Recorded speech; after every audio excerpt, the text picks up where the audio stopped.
বিগত 15 বছরে রাজ্যে উন্নয়নের খসড়া ঘরে ঘরে পৌঁছে দিতে তৃণমূলের তরফ থেকে শুরু হয়েছে উন্নয়নের পাঁচালী। 26এর বিধানসভা ভোটের আগে মানুষের সাথে জনসংযোগ দৃঢ় করতে উন্নয়নের পাঁচালী নিয়ে এবার পথে নামলেন কাঁচরাপাড়া পৌরসভার পৌর প্রধান কমল অধিকারী। শনিবার 17 জানুয়ারি কাঁচরাপাড়ার বিভিন্ন ওয়ার্ডে উন্নয়নের পাঁচালী সহযোগে পরিদর্শনে বেরোলেন পৌর প্রধান কমল অধিকারী। এদিন কাঁচরাপাড়া 12 নম্বর ওয়ার্ড পরিদর্শনে এসে তিনি প্রথমেই আগুড়িপাড়া হনুমান মন্দিরে পুজো দেন। এরপর ওয়ার্ডের অলিগলি ঘুরে স্থানীয়দের সাথে কথা বলেন। সংবাদ মাধ্যমের মুখোমুখি হয়ে তিনি কি জানালেন শুনুন বিস্তারিত। Bureau report, news 24 Bangla live. Report card দেওয়া হচ্ছে কেন 15 বছর যেভাবে মাননীয় মুখ্যমন্ত্রী মমতা বন্দ্যোপাধ্যায় সারা বাংলার মানুষকে পরিষেবা দিয়েছে এবং আমাদের কাঁচরাপাড়া পৌরসভা যেভাবে উপকৃত হয়েছে, যেভাবে মাননীয় মুখ্যমন্ত্রী মমতা বন্দ্যোপাধ্যায় গাইডলাইন হিসেবে বাইরে মাথার উপরে রয়েছে, সেই জায়গায় কিন্তু আমরা মানুষকে কমিটমেন্ট করতে পারছি। আমরা দৌড়ে দৌড়ে যাচ্ছি, জিজ্ঞেস করছি যে আপনি ভাতা পাচ্ছেন কিনা বা স্বাস্থ্যসাথী কার্ড পেয়েছে কিনা, আপনার বাচ্চাটা ফ্রিতে এডুকেশন পাচ্ছে কিনা, এবং প্রত্যেকটা স্কিম যেগুলো বাংলার মানুষ অ্যাভেল করছে সেগুলো আমরা জিজ্ঞেস করছি।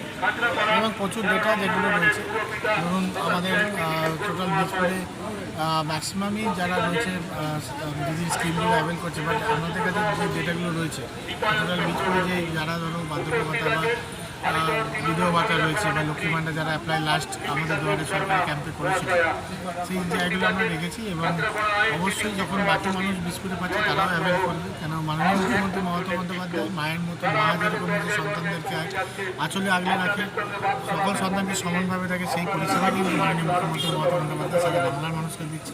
এবং আমরা যখন পরিষেবা দিই আমরা কিন্তু কখনো সেই ডিফারেন্সিয়েশনটা করি না যে এই অন্য পার্টির লোক আছে একে পরিষেবা দেওয়া যাবে না। এটা আমাদের কর্তব্যের মধ্যে পড়ে এবং মাননীয় মুখ্যমন্ত্রী মমতা বন্দ্যোপাধ্যায় অভিষেক বন্দ্যোপাধ্যায় বারবার বলেছেন মানুষের পাশে থাকতে হবে, মানুষের কাজ করতে হবে, মানুষকে পরিষেবা দিতে হবে। মানুষের সেবা করলে পরে ঈশ্বরের সেবা। দাদা, মিলননগরে কাঠের দোকানগুলোতে যেভাবে আপনি ফায়ার সেফটি হিসেবে তাদের বোঝালেন, দেখুন অনেকটা ফায়ার ইনসিডেন্টস হয়েছে আমাদের এই বীজপুর জুড়ে যাদের কাঠের দোকান রয়েছে, এবং বেসিক্যালি আমরা দেখেছি যখন গেছি এবং ফায়ারের যারা আধিকারিক রয়েছে তাদের সাথেও আলোচনা হয়েছে।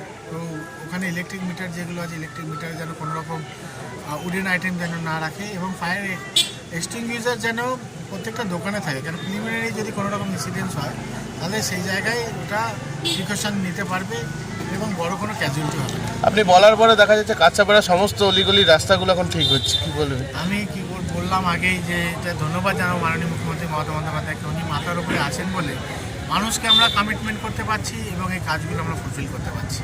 আচ্ছা।